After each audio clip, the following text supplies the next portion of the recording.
सवाल में गिवन है कि व्हाट इज द आउटपुट, मतलब इस कोड का आउटपुट क्या है। A system where integer occupy 4 byte memory, मतलब जहां पर इंटीजर कितने बाइट का है, 4 बाइट का है। इसका मतलब है कि 32 बिट कंपाइलर की यहाँ पर बात हो रही है।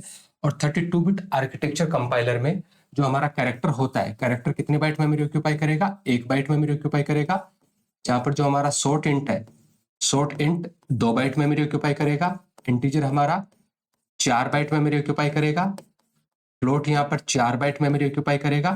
और जो डबल डेटा टाइप है, डबल यहाँ पर 8 बाइट मेमोरी ऑक्यूपाई करेगा। ये किसकी बात हुई यहाँ पर, 32 बिट आर्किटेक्चर कंपाइलर की। अब कोड में देखते हैं ये मेन फंक्शन, और मेन फंक्शन में आपने यहाँ पर 3 वेरिएबल डिक्लेयर किए हैं, ए, बी और सी। मतलब ये ए वेरिएबल जिसको डिक्लेरेशन के टाइम पे 5 इनिशियलाइज करवाया है, बी वेरिएबल में 8, और सी फिलहाल एक अनइनिशियलाइज वेरिएबल है। उसके बाद आपने लिखा है सी असाइन, फिर साइज ऑफ ऑपरेटर, और उसके बाद एक एक्सप्रेशन लिखी है। एक्सप्रेशन में आपके असाइनमेंट भी आ रहे हैं और आपके कोमा भी आ रहे हैं। तो ध्यान रखना, जब भी बात ऑपरेटर की होती है तो ऑपरेटर की 2 प्रॉपर्टी होती है। पहली प्रॉपर्टी होती है आपकी प्रेसिडेंस, और प्रेसिडेंस को आप क्या बोल देते हो, प्रायोरिटी। और जो दूसरी प्रॉपर्टी होती है उसको हम बोलते हैं एसोसिएटिविटी। ठीक है। कई बार क्या होगा एक्सप्रेशन में कि बहुत सारे ऑपरेटर एक साथ आएंगे। जब मल्टीपल ऑपरेटर एक साथ आते हैं तो उनमें से पहले किसे सोल्व किया जाए, इस बात का डिसीजन उसकी प्रायोरिटी के थ्रू लिया जाएगा। मतलब जिस ऑपरेटर की प्रायोरिटी ज्यादा होगी उसको पहले इवेलुएट किया जाएगा। और जब सेम प्रायोरिटी के ऑपरेटर एक साथ आए तो उस केस में कौन सी वाली प्रॉपर्टी काम में ली जाएगी, एसोसिएटिविटी प्रॉपर्टी काम में ली जाएगी। या तो एसोसिएटिविटी आपकी लेफ्ट टू राइट होगी या फिर राइट टू लेफ्ट होगी। मतलब या तो आप जब सेम प्रेसिडेंस के ऑपरेटर एक साथ आए उनको आप लेफ्ट टू राइट इवेलुएट करोगे, या फिर आप उनको राइट टू लेफ्ट इवेलुएट करोगे। अब चलते हैं यहां पर सी असाइन साइज ऑफ। अब देखो जो ये साइज ऑफ होता है आपका, ठीक है, जो आपका साइज ऑफ ऑपरेटर होता है, साइज ऑफ ऑपरेटर आपका एक कंपाइल टाइम ऑपरेटर होता है। साइज ऑफ कैसा होता है आपका, कंपाइल टाइम ऑपरेटर होता है।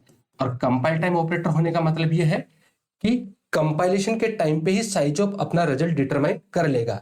लेकिन इसके अंदर जो लिखी हुई जो एक्सप्रेशन है, जैसे ए असाइन 10, बी असाइन 20, ये सारा का सारा काम कब होगा, during execution of the program. तो ध्यान रखना एक बात कि साइज ऑफ ऑपरेटर आपका कंपाइल टाइम ऑपरेटर है।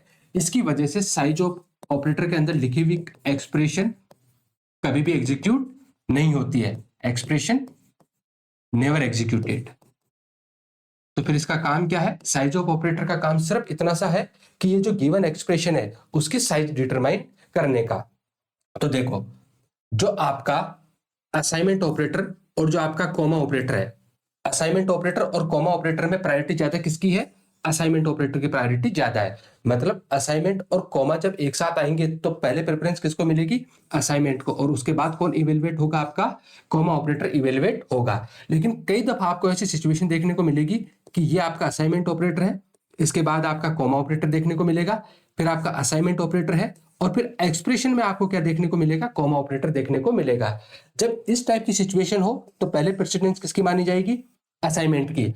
अब चूंकि यहां पर पैरेंथेसिस आ गए तो पैरेंथेसिस की प्रायोरिटी तो वैसे सबसे ज्यादा होती है, तो उस केस में इस एक्सप्रेशन का इवेल्युएशन लेफ्ट टू राइट किया जाएगा, क्योंकि कॉमा ऑपरेटर की जो एसोसिएटिविटी होती है वो कैसे होती है, फ्रॉम लेफ्ट टू राइट। और जो राइट मोस्ट एक्सप्रेशन है वो राइट मोस्ट एक्सप्रेशन का रिजल्ट क्या माना जाएगा, असाइनमेंट ऑपरेटर का रिजल्ट माना जाएगा। तो अब हम एक बार वापस से साइज ऑफ ऑपरेटर की तरफ चलते हैं। तो देखो size of operator compile time operator है, तो उस केस में ये कोई भी स्टेटमेंट यहां पर एग्जीक्यूट नहीं होगा। अब चूंकि यहां पर पैरेंथेसिस आ रहे हैं और पैरेंथेसिस के बाद में कॉमा ऑपरेटर आ रहे हैं, तो कॉमा ऑपरेटर की एसोसिएटिविटी क्या होगी, लेफ्ट टू राइट। तो ये लेफ्ट टू राइट इवेलुएट होगा, लेकिन इस पूरी की पूरी एक्सप्रेशन का जो रिजल्ट माना जाएगा वो इस राइट मोस्ट एक्सप्रेशन से माना जाएगा। तो देखो यहां पर लिखा हुआ है a प्लस बी प्लस 2.5। अब a और b का नेचर यहां पर क्या है, इंटीजर। इन दोनों का नेचर क्या है, इंटीजर। और 2.5 किस टाइप की वैल्यू है, डबल टाइप की वैल्यू। तो हमें पता है कि इंप्लिसिट टाइप कन्वर्जन के चलते ए और बी की वैल्यू प्रमोट हो जाएगी जब इस एक्सप्रेशन को इवेलुएट करेंगे उस टाइम पे। तो यहां पर हाईएस्ट क्या है, डबल। और डबल टाइप का वेरिएबल मेमोरी में कितने बाइट मेमोरी ऑक्यूपाई करेगा, 8 बाइट मेमोरी ऑक्यूपाई करेगा। तो इस पूरी की पूरी एक्सप्रेशन का जो रिजल्ट होगा वो कितना हो जाएगा 8, और इस 8 को किसको दे दिया जाएगा, आपको सी को दे दिया जाएगा। तो यहां से सी की वैल्यू क्या हो जाएगी 8 हो जाएगी। उसके बाद आपने %d फॉर्मेट स्पेसिफायर से ए बी और सी की वैल्यू प्रिंट करवाई है। तो यहाँ पर ए की वैल्यू 5 है, बी की वैल्यू 8 है और सी की वैल्यू यहाँ पर 8 है। देखो कहीं ऑप्शन है कि 5 8 8, यस, ऑप्शन ए आपका करेक्ट आंसर हो जाएगा। अगले सवाल पे चलते हैं।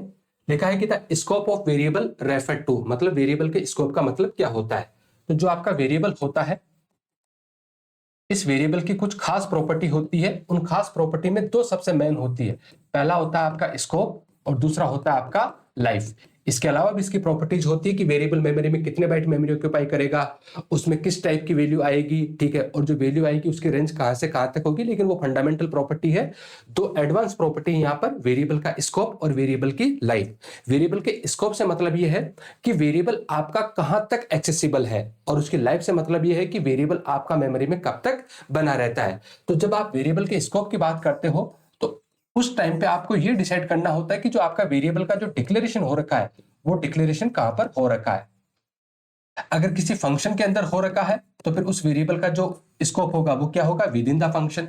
अगर इसका डिक्लेरेशन किसी ब्लॉक के अंदर हो रखा है तो फिर इसका स्कोप क्या हो जाएगा, विद इन द ब्लॉक। और अगर इसको आपने ग्लोबली डिक्लेयर कर रखा है तो फिर उस केस में इसका स्कोप क्या हो जाएगा, ग्लोबल हो जाएगा, थ्रू आउट द प्रोग्राम हो जाएगा। तो देखो ऑप्शन में लेंथ ऑफ वेरिएबल नहीं, ऐसा कोई मीनिंग नहीं होता स्कोप का। Name of variable no.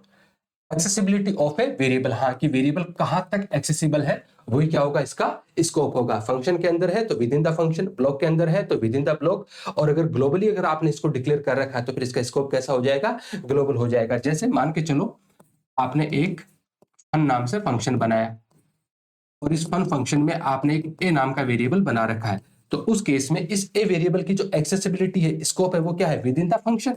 जब तक प्रोग्राम का कंट्रोल इस फंक्शन के अंदर है तब तक ये क्या रहेगा, एक्सेसिबल रहेगा। ऐसे मान के चलो कि आपने एक और फंक्शन बनाया फन। फन फंक्शन में आपने एक वेरिएबल बनाया ए, फिर कुछ सेट ऑफ स्टेटमेंट लिखे होंगे, और फिर आपने एक ब्लॉक बनाया और इस ब्लॉक में आपने एक वेरिएबल बना दिया पी, फिर कुछ स्टेटमेंट लिखे होंगे, उसके बाद कुछ स्टेटमेंट होंगे, और फिर ये। तो जो ए वेरिएबल है, इस ए वेरिएबल का स्कोप क्या है, विद इन द फंक्शन, क्योंकि ये किसके अंदर बना है, फंक्शन के अंदर बना है। जबकि जो आपका बी वेरिएबल है वो इस ब्लॉक के अंदर बना है।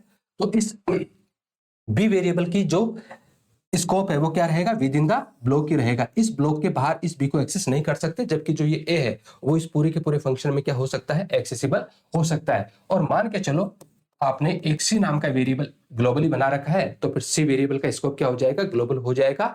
आप इसको कहीं से भी क्या कर सकते हो, एक्सेस कर सकते हो। और चौथा था data type of a variable, no, ऐसा कुछ नहीं होता है।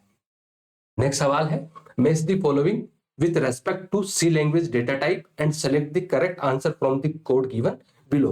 एक तरफ आपके डेटा टाइप लिख रखे हैं और दूसरी तरफ उस टाइप की वैल्यू आपको लिख रखी है, तो आपको मैच करना है। हमें पता है कि जो आपके लिटरल्स होते हैं उन लिटरल्स को रिप्रेजेंट करने के लिए जितने भी आपके कैरेक्टर लिटरल्स होते हैं या कैरेक्टर कांस्टेंट होते हैं वो हमेशा किस में लिखे जाते हैं, सिंगल कोट्स में। किसमें लिखे जाएंगे, आपके सिंगल कोट्स में लिखे जाएंगे। जितने भी आपकी स्ट्रिंग होती है, स्ट्रिंग हमेशा किस में लिखी जाएगी, डबल कोट्स में। स्ट्रिंग हमेशा किस में लिखी जाती है, डबल कोट्स में लिखी जाती है। और जो आपके इंटीजर है वो बिना डेसिमल पॉइंट के होते हैं, तो आप नंबर विदाउट डेसिमल पॉइंट। और इसके अलावा जितने भी आपके रियल नंबर होते हैं, रियल नंबर बोल दीजिए या इन्हीं को आप फ्लोटिंग पॉइंट नंबर भी बोल दीजिए। तो ये कौन से हो जाएंगे, नंबर विथ डेसिमल पॉइंट। तो अब ऐसे यहीं पर आपको मैच करना है। देखो कैरेक्टर कौन सा हो जाएगा, जो सिंगल कोट्स में लिखा हुआ है, मतलब ये जो 1 है वो आपका सिंगल कोट्स में लिखा हुआ है तो वो क्या माना जाएगा, आपका कैरेक्टर कांस्टेंट माना जाएगा। स्ट्रिंग डबल कोट्स में लिखी हुई है, जो इंटीजर है वो बिना पॉइंट वाले नंबर है, और जो फ्लोटिंग पॉइंट नंबर है वो पॉइंट वाले नंबर है। तो ए को 4 के साथ मिला दो, यस, ए को 4 के साथ मिलाया, बी को 1 के साथ मिलाया, और सी को हमने 2 के साथ मिलाया है, और डी को हमने 3 के साथ मिलाया। तो ऑप्शन डी क्या हो जाएगा, आपका करेक्ट आंसर हो जाएगा। अगला सवाल है कि the meaning of each is fixed we can simply use them for intended meaning. इसका मतलब यह है कि आइडेंटिफायर, कांस्टेंट, वेरिएबल या कीवर्ड्स, इन चारों में से ऐसा कौन सा है जिसका जो मीनिंग होता है वो फिक्स होता है, हम केवल और केवल उसको, जो उसका मीनिंग बना हुआ है पहले से जो डिफाइंड मीनिंग है, हम उसी के लिए उसको यूज कर सकते हैं। तो हमें पता है किसी जैसे लैंग्वेज में जो हमारे कीवर्ड्स होते हैं उनका जो मीनिंग होता है वो पहले से क्या होता है, तय होता है।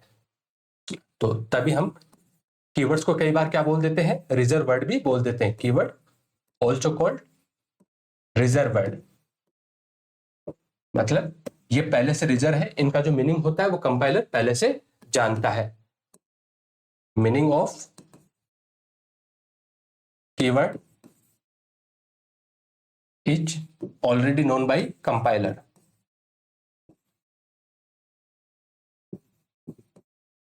ठीक है, इसके अलावा सी जैसी लैंग्वेज में टोटल 32 कीवर्ड होते हैं, टोटल 32 कीवर्ड्स। लेकिन ध्यान रखना, जो ये 32 कीवर्ड्स वाला जो गणित है ना, वो किसके अकॉर्डिंग चलता है, आंच सी के अकॉर्डिंग चलता है, मतलब C89 के अकॉर्डिंग। आंच ने जो स्टैंडर्डाइज किया था उसके अकॉर्डिंग टोटल कितने कीवर्ड है, यहाँ पर 32 कीवर्ड है। और इसके अलावा जितने भी कीवर्ड होते हैं वो हमेशा स्मॉल लेटर में लिखे जाते हैं, रिटन इन स्मॉल लेटर। और आपको ये भी ध्यान होना चाहिए कि आप कीवर्ड को कभी भी एज ए आइडेंटिफायर आप यूज नहीं कर सकते। Keyword can not be used as an identifier.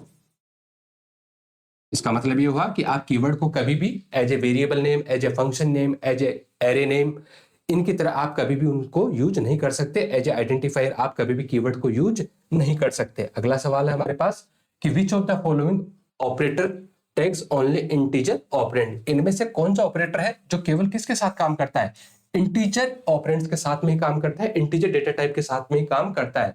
पहला आपका एडिशन। क्या एडिशन केवल इंटीजर के साथ काम करता है? नहीं, एडिशन तो आपका इंटीजर के साथ में भी काम करता है और फ्लोटिंग पॉइंट नंबर के साथ में भी काम करता है। दैट मींस आप 2 + 3 भी लिख सकते हो और 2.5 + 3.5 भी लिख सकते हो, कोई प्रॉब्लम नहीं है। क्या डिवीजन होता है? नहीं, डिवीजन भी दोनों के साथ में काम करता है। आप इंटीजर डिवीजन भी कर सकते हो और आप फ्लोटिंग पॉइंट डिवीजन भी कर सकते हो। मल्टीप्लीकेशन? नहीं, मल्टीप्लीकेशन भी आपका दोनों के साथ में काम करता है। मतलब यहाँ पर इनमें से कोई भी ऑप्शन आपका करेक्ट नहीं है। तो फिर होता कौन सा वाला है? तो आपका जवाब होगा जो आपका मॉडुलस ऑपरेटर होता है।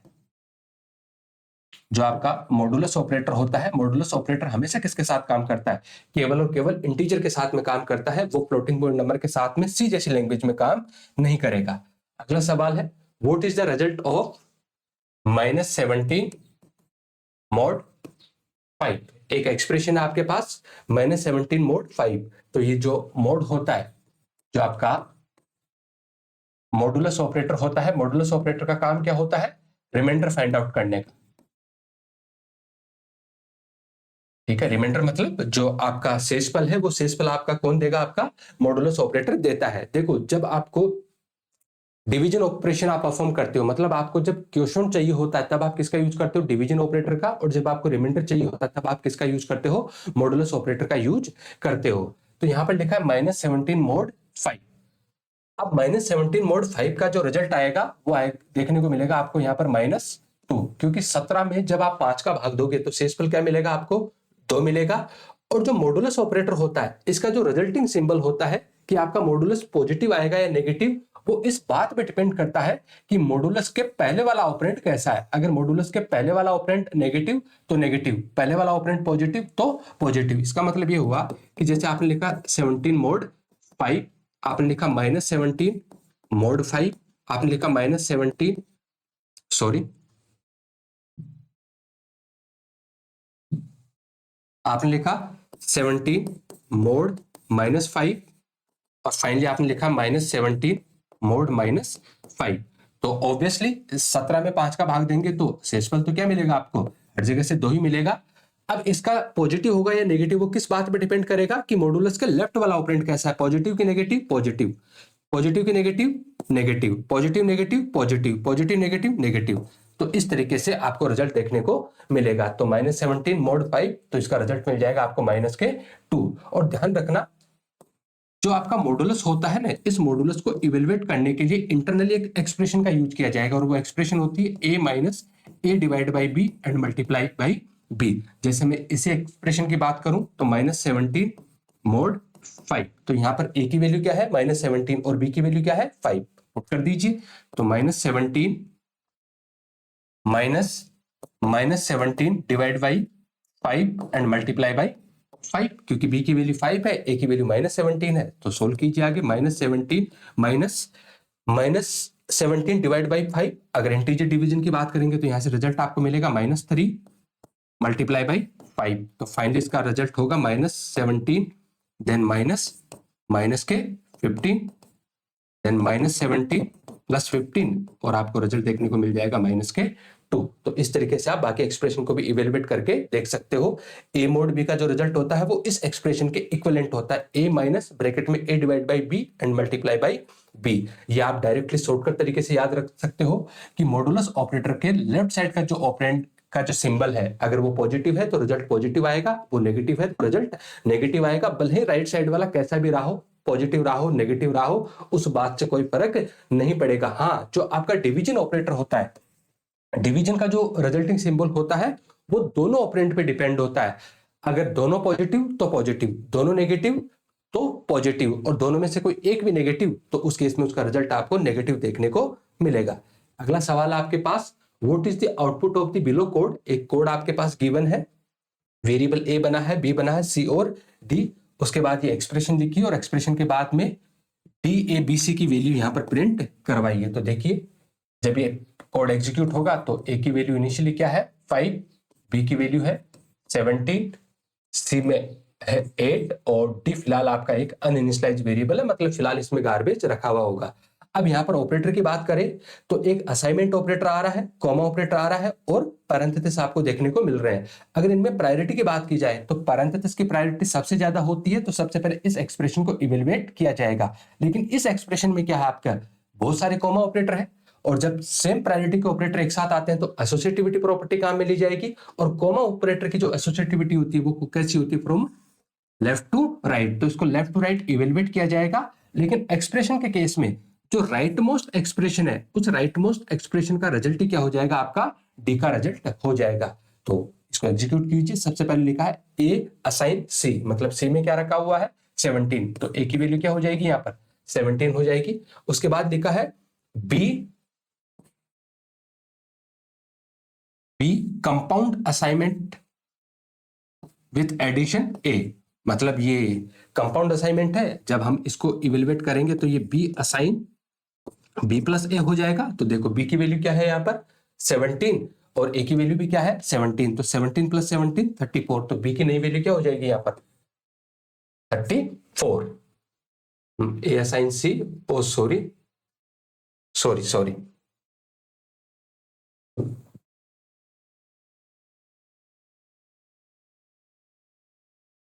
देखो ए में वैल्यू क्या है 5, बी में वैल्यू क्या है 17, सी में वैल्यू क्या है 8।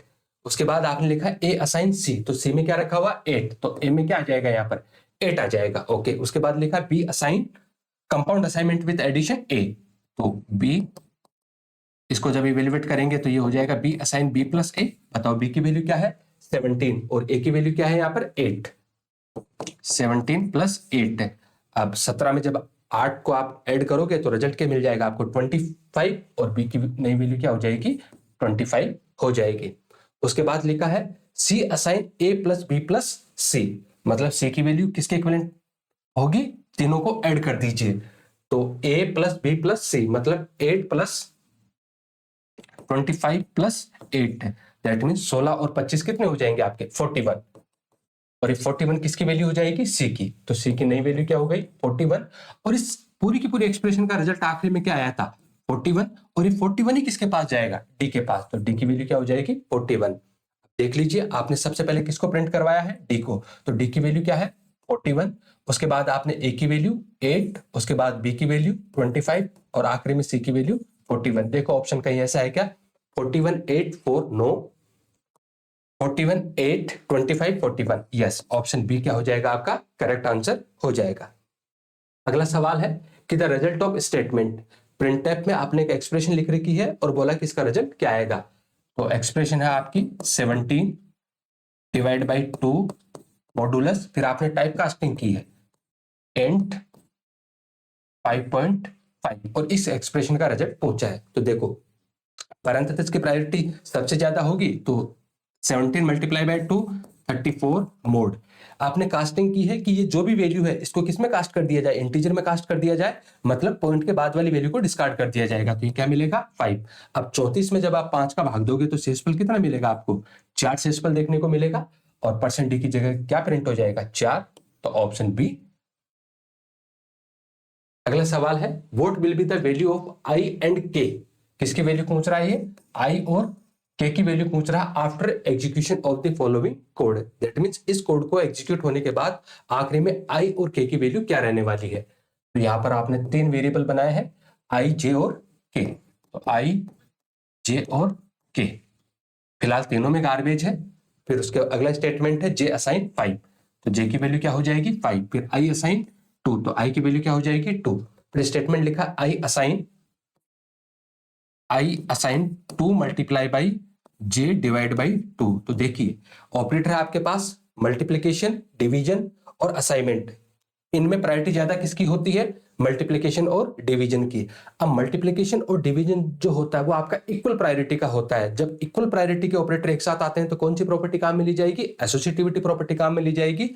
और मल्टीप्लीकेशन और डिवीजन की जो एसोसिएटिविटी होती है वो कैसी होती है, फ्रॉम लेफ्ट टू राइट। तो इसको सोल्व किया जाएगा 2 मल्टीप्लाई बाई जे, जे की वैल्यू क्या है 5 divide by 2। That means 2 multiply by 5 10 divide by 2 और 10 डिवाइड बाई 2 इंटीजर डिवीजन है तो रिजल्ट क्या मिलेगा आपको 5। और ये 5 किस में चला जाएगा आई में। तो आई की नई वैल्यू क्या हो जाएगी यहाँ पर 5। उसके बाद लिखा है के assign 2 multiply by J divide by I.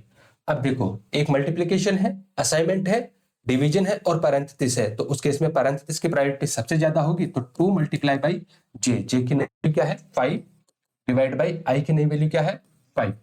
तो 2 multiply by 5 divide by 5 1, 2 multiply by 1 2। तो के की नई वैल्यू क्या हो जाएगी 2।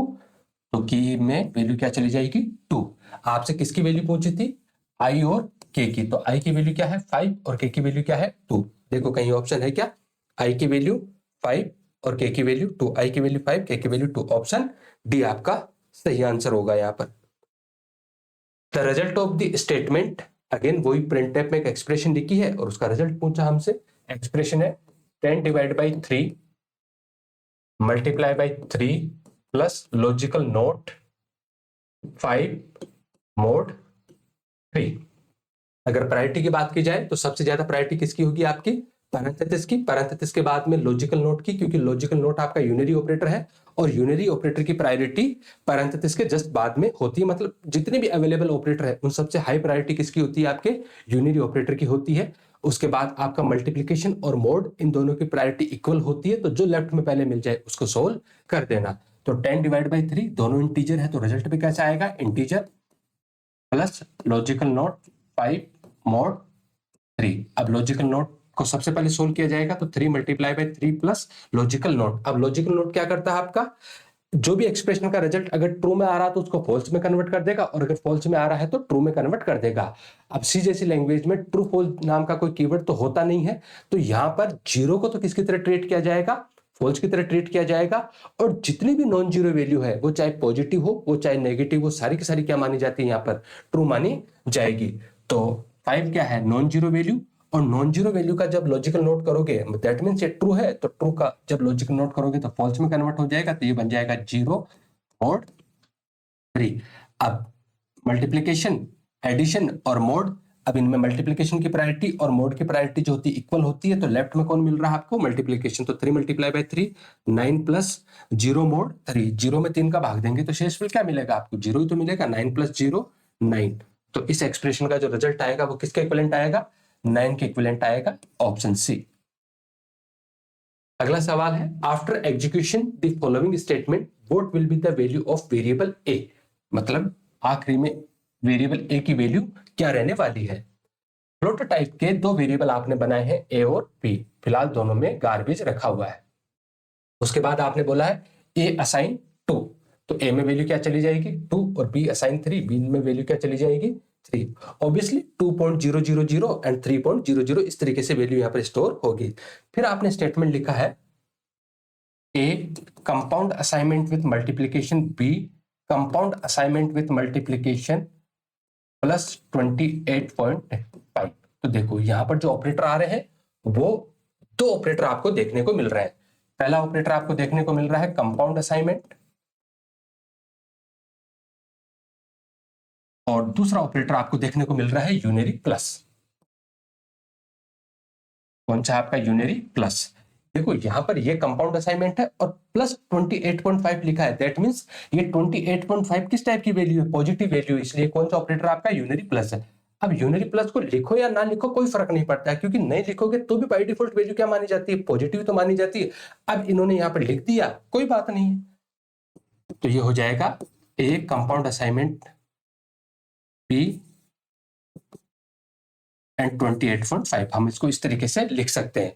अब जो कंपाउंड असाइनमेंट है वो एक से ज्यादा बार आ रहा है, और जब एक से ज्यादा बार आ रहा है तो फिर कौन सी प्रॉपर्टी काम में ली जाएगी, एसोसिएटिविटी प्रॉपर्टी काम में ली जाएगी। और जो आपका असाइनमेंट ऑपरेटर और कंपाउंड असाइनमेंट ऑपरेटर होता है, इनकी जो एसोसिएटिविटी होती है वो कैसी होती है, from right to left. Associativity क्या होती है इनकी, राइट टू लेफ्ट। मतलब इस एक्सप्रेशन को कैसे इवेलुएट किया जाएगा, राइट टू लेफ्ट इसको इवेलुएट किया जाएगा। तो ए कंपाउंड असाइनमेंट विद मल्टीप्लिकेशन, और इस एक्सप्रेशन को जब हम सोल्व करेंगे तो ये किसके इक्विवेलेंट बन जाएगा, ये बन जाएगा b assign b multiply by 28.5, यही तो होगा, b assign b multiply by 28.5। अब देखो बी की वैल्यू क्या है 3, मतलब 28.5 को आपको क्या करना है, 3 से मल्टीप्लाई करना है, तो यहां पर आ जाएगा 15 5 2, एक सेकेंड, 15 1 2, ओके 8, ठीक है 85.5। तो यहां से इस पूरी की पूरी एक्सप्रेशन का जो रिजल्ट आएगा वो क्या आएगा, 85.5। अब ये 85.5 किस में चला जाएगा, बी में, बी की वैल्यू क्या हो जाएगी 85.5, और यहां से फिर बी की वैल्यू किसको मिल जाएगी, इस वाली एक्सप्रेशन को। मतलब अब ये एक्सप्रेशन बन जाएगी A compound assignment with multiplication B, फिर इसको सोल्व करेंगे तो A assign A multiply by B, ये तो ये एक्सप्रेशन बनेगी। अब बताओ ये की वैल्यू क्या है, 2 मल्टीप्लाई बाई 85.5, मतलब 85.5 को आपको 2 से गुणा करना है, 1 1 1 171। तो इस पूरी की पूरी एक्सप्रेशन का रिजल्ट क्या मिला आपको 171, और ये किस में चला जाएगा आपका ए में, तो ए की नई वैल्यू क्या हो जाएगी आपके पास 171। और परसेंटेज एफ फॉर्मेट स्पेसिफायर के साथ में ए की वैल्यू को प्रिंट करवाया है, इसका मतलब 171 पॉइंट बाय डिफॉल्ट जो होता है वो 6 बार जीरो आपको यहाँ पर देखने को मिलता है। तो देखो कहीं पर ऐसा ऑप्शन है क्या, यस, ऑप्शन सी जो है वो आपका यहाँ पर सही आंसर होगा। अगला सवाल है what will be the output of the following programme. यहां पर एक्सप्रेशन है और आखिरी में यहां पर सी की वैल्यू को प्रिंट करवाया है। तो एक वेरिएबल है ए जिसकी वैल्यू क्या है यहाँ पर 2, बी वेरिएबल जिसकी वैल्यू क्या है यहाँ पर 10, एक सी वेरिएबल जो फिलहाल अनइनिशियलाइज्ड वेरिएबल है। फिर आपने एक्सप्रेशन लिखी है C assign logical not bracket bracket A less than 2 logical and B greater than 2। तो देखो ऑब्वियसली पैरेंथेसिस की प्रायोरिटी ज्यादा होती है, तो इसको सोल्व करेंगे तो यहाँ पर ए की वैल्यू क्या है 2 less than 2 logical and b की वैल्यू क्या है 10 ग्रेटर देन 2। तो यहाँ से इसको सोल्व करेंगे तो 2 लेस देन 2 क्या 2 से छोटा होता है, जवाब होगा नहीं, तो 0 लॉजिकल एंड 10 ग्रेटर देन 2 क्या 10 2 से बड़ा होता है, यस, कंडीशन ट्रू आपको मिली। अगेन पैरेंथेसिस में कौन आ रहा है आपका लॉजिकल एंड, लॉजिकल एंड क्या बोलता है कि जब दोनों कंडीशन ट्रू होगी तभी रिजल्ट क्या माना जाएगा, ट्रू माना जाएगा। दोनों में से कोई एक भी अगर फॉल्स है तो रिजल्ट क्या माना जाएगा, फॉल्स। तो इस पूरी की पूरी एक्सप्रेशन का रिजल्ट क्या आ जाएगा 0, और जब 0 का लॉजिकल नोट करेंगे दैट मींस ये ट्रू में बदल जाएगा और इसकी वैल्यू क्या हो जाएगी 1, और सी की वैल्यू क्या हो जाएगी यहाँ पर 1 हो जाएगी, और उसके बाद सी की वैल्यू को प्रिंट करवाया है, तो ऑप्शन ए आपका सही आंसर होगा यहाँ पर। अगला सवाल है in an expression involving logical और, एक एक्सप्रेशन है जिसके अंदर लॉजिकल और ऑपरेटर इन्वॉल्व हो रहा है, तो उस केस में इवैल्यूएशन कैसा होगा, will be stopped if one of its components evaluate to false. नहीं, लॉजिकल और में ऐसा नहीं होता है। हमें पता है कि जो हमारा लॉजिकल एंड और जो लॉजिकल और होता है ये शॉर्ट सर्किट ऑपरेटर होते हैं। शॉर्ट सर्किट ऑपरेटर का मतलब ये हुआ कि लॉजिकल एंड क्या बोलता है कि जब सारी की सारी कंडीशन ट्रू होगी तभी तो रिजल्ट ट्रू माना जाएगा। जब सारी की सारी कंडीशन ट्रू होने पर रिजल्ट ट्रू माना जाएगा, इसका मतलब है एक भी अगर फॉल्स हुई तो रिजल्ट क्या होगा, फॉल्स। अब मान के चलो जब लॉजिकल एंड यहां पर आ रहा था और इसको पहले बार रिजल्ट क्या मिल गया, जीरो मिल गया, तो क्या ये आगे वाले को चेक करने की जरूरत है? नहीं, इसी वजह से ये आगे वाले को इवेलुएट ही नहीं करते हैं। और लॉजिकल और में क्या है कि अगर जितने भी गिवन कंडीशन है उनमें से कोई एक भी अगर ट्रू हो जाए तो रिजल्ट क्या माना जाएगा, ट्रू माना जाएगा। अगर लॉजिकल और को कोई एक भी अगर वन मिल गया तो क्या ये आगे वाले को इवेलुएट करेगा? नहीं, और उसी केस में ये रुक जाएगा। इसलिए इनको क्या बोलते हैं, शॉर्ट सर्किट ऑपरेशन बोलते हैं। तो ये जो फॉल्स होते रुकने वाली जो शर्त है वो तो किसके लिए है, लॉजिकल एंड के लिए है, मतलब एक तो नहीं होगा। Will be stopped if one of its component evaluate to true. हाँ, ये बात लॉजिकल और के लिए ठीक है। Takes plus from right to left नहीं, जो लॉजिकल ऑपरेटर होते हैं जहां पर लॉजिकल एंड और लॉजिकल और इन दोनों की जो एसोसिएटिविटी होती है वो कैसी होती है, लेफ्ट टू राइट होती है। और लॉजिकल नोट की जो एसोसिएटिविटी होती है वो राइट टू लेफ्ट होती है, क्योंकि लॉजिकल नोट आपका यूनरी ऑपरेटर है। Take flex from left to right, yes. तो यहां पर लॉजिकल और के केस में 2 और 4 ये दोनों क्या है आपके, सही है। देखो 2 4 कहीं ऑप्शन में है क्या, यस, ऑप्शन डी। अगला सवाल, what will be the value of xyz after the execution of the following program। इसको एग्जीक्यूट होने के बाद में xyz की वैल्यू पूछी है। तो इनिशियली 3 वेरिएबल आपने बनाए हैं x, y और z, फिलहाल तीनों में गार्बेज है। उसके बाद आपने बोला y assign two, x assign two, then statement आपने लिखा है x assign two multiply by bracket में y प्लस प्लस। कौन सा ऑपरेटर है ये, इंक्रीमेंट ऑपरेटर है। कौन सा ऑपरेटर है, इंक्रीमेंट ऑपरेटर। हमें पता है इंक्रीमेंट ऑपरेटर अपने ऑपरेंड की वैल्यू को 1 से बढ़ा देगा, लेकिन इंक्रीमेंट और डिक्रीमेंट इन दोनों ऑपरेटर को यूज करने के 2 तरीके हैं हमारे पास। या तो हम इसको प्रीफिक्स की फॉर्म में यूज करेंगे या पोस्टफिक्स की फॉर्म में यूज करेंगे। अगर वेरिएबल से पहले लगा हुआ है तो वो प्रीफिक्स और बाद में लगा हुआ है तो पोस्टफिक्स हो जाएगा। प्रीफिक्स में पहले वैल्यू का अपडेशन होगा, बाद में वैल्यू यूज होती है, जबकि पोस्टफिक्स में पहले वैल्यू यूज होती है, बाद में वैल्यू का क्या होता है, अपडेशन होता है। तो यहां पर ये किस फॉर्म में यूज हो रहा है, ये आपका पोस्टफिक्स के फॉर्म में यूज हो रहा है, मतलब पहले वैल्यू को यूज किया जाएगा। 2 मल्टीप्लाई बाई, अभी फिलहाल y की वैल्यू क्या है 2, तो पहले इसको यूज किया, इमीडिएटली y की वैल्यू 1 से बढ़ के क्या हो जाएगी 3। तो 2 मल्टीप्लाई बाई 2 4, और ये 4 किसको मिल जाएगा, x को, तो x की नई वैल्यू क्या हो जाएगी यहाँ पर 4। उसके बाद लिखा है z assign 2 multiply by prefix plus plus y। तो देखो 2 मल्टीप्लाई बाई प्रीफिक्स की पोस्टफिक्स, तो आपका जवाब होगा प्रीफिक्स है। प्रीफिक्स में पहले वैल्यू का अपडेशन होगा, अभी क्या है 3, वैल्यू क्या हो जाएगी 4, उसके बाद अपडेटेड वैल्यू यहाँ पर यूज की जाएगी। तो 2 मल्टीप्लाई बाई 4 कितना हुआ 8, तो z की वैल्यू क्या हो जाएगी यहाँ पर 8 हो जाएगी। उसके बाद एक और स्टेटमेंट लिखा है z assign x comma y, z assign x comma y। तो देखो असाइनमेंट और कोमा में प्रायोरिटी ज्यादा किसकी है, तो आपका जवाब होगा कि असाइनमेंट की प्रायोरिटी कोमा से ज्यादा होती है, क्योंकि कोमा तो पूरी की पूरी लिस्ट में सबसे बॉटम पे बैठा है। इसका मतलब ये होगा कि x की वैल्यू किसको मिलेगी, z को। तो बताओ x में वैल्यू क्या है यहाँ पर 4, तो z की वैल्यू क्या हो जाएगी यहाँ पर 4 हो जाएगी। अब देखो यहाँ पर x y z को प्रिंट करवाया है, तो x की वैल्यू 4, y की वैल्यू 4 और z की वैल्यू 4 चारों में। तो यहाँ पर ऑप्शन डी आपका सही आंसर हो जाएगा। अगला सवाल है, which of the expression correctly define the statement. और वो स्टेटमेंट क्या है, check whether the value of 3 variable h1 h2 and h3 are equal to each other. मतलब 3 वेरिएबल है, वो तीनों वेरिएबल में रखा हुआ जो कंटेंट है वो एक समान है। इस बात को चेक करने के लिए इनमें से किस वाली एक्सप्रेशन को यूज में लिया जाएगा।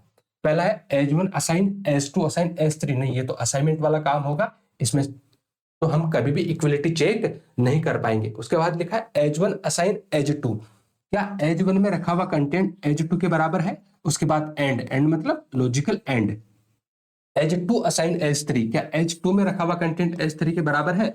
अगर इस पूरी की पूरी एक्सप्रेशन का रिजल्ट आपको ट्रू देखने को मिलता है तो इसका मतलब है कि तीनों वेरिएबल में रखा हुआ कंटेंट बराबर है। देखो यहाँ पे पहले वेरिएबल को पकड़ के दूसरे के साथ चेक किया और फिर दूसरे को पकड़ के तीसरे के साथ चेक किया। अगर यहां से दोनों एक समान है तो इसका मतलब ये है कि दोनों में रखा हुआ कंटेंट एक समान ही तो है। फिर इनमें से किसी एक को पकड़ के तीसरे के साथ चेक कर लिया, अगर यहां से भी रिजल्ट ट्रू आ रहा है, इसका मतलब है कि तीनों में रखा हुआ कंटेंट एक समान है। h1 not equal to h2 नहीं, h1 असाइन h2 एंड नहीं, इससे भी नहीं होगा क्योंकि हम इक्वलिटी चेक कर रहे हैं और ये तो कौन सा वाला आपका असाइनमेंट है। इक्वलिटी के लिए डबल टाइम इक्वल वाले सिंबल का हम यूज करेंगे।